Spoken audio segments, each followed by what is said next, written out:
keeps you disciplined when motivation fades? What keeps me disciplined? You know, I'm very grateful. I'm very grateful. I don't want to say that not having fuels me. I don't want to say that. Yes, I had my experience with not having and having to work multiple jobs and a link card and childcare and the whole thing.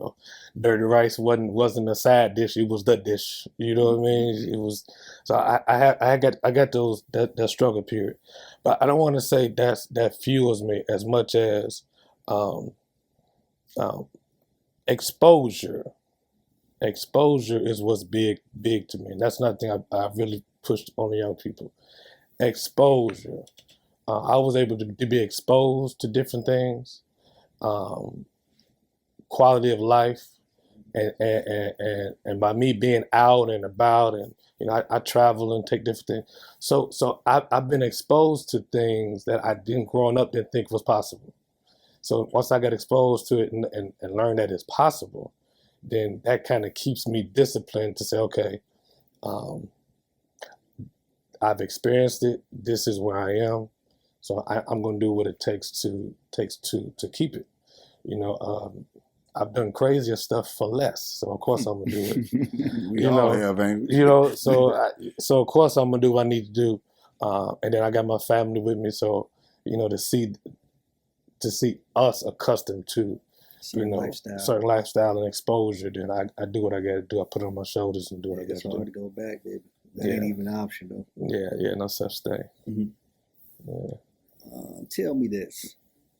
What's a hard truth about wealth most people don't want to hear? What comes along with it?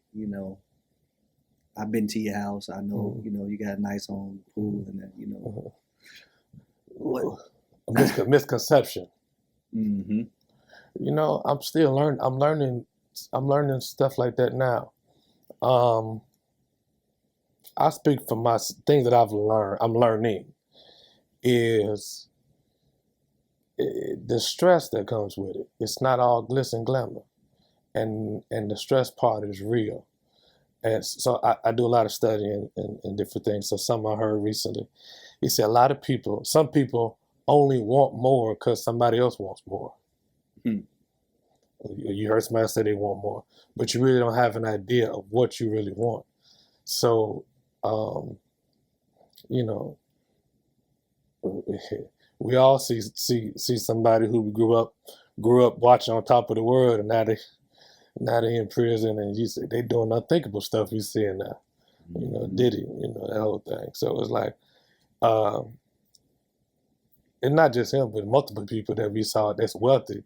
Like now you realize, oh, they were wealthy, but I didn't know that they had to do that and make that decision and say that to get, and then you look at it and be like, okay, that's a good misconception. Don't covet or don't want what you see someone else has because you have no idea what they said or did to get it. Mm-hmm. And if you pay a little bit more attention, then you realize what they actually did, and you're not gonna do it. So it's like you're aiming for something that you're really not willing to do to get that anyway. Most definitely. So just play your own game. Play your own game. Who defines wealth? My definition of wealth has changed quite a few times over a few years. Where I'm at now is peace. Where I'm at now is peace. I done protect your peace. Yeah. Health and if it costs you peace, it's too expensive. Oh yeah. Yeah. If you had to start all over again today with nothing, what would you do first?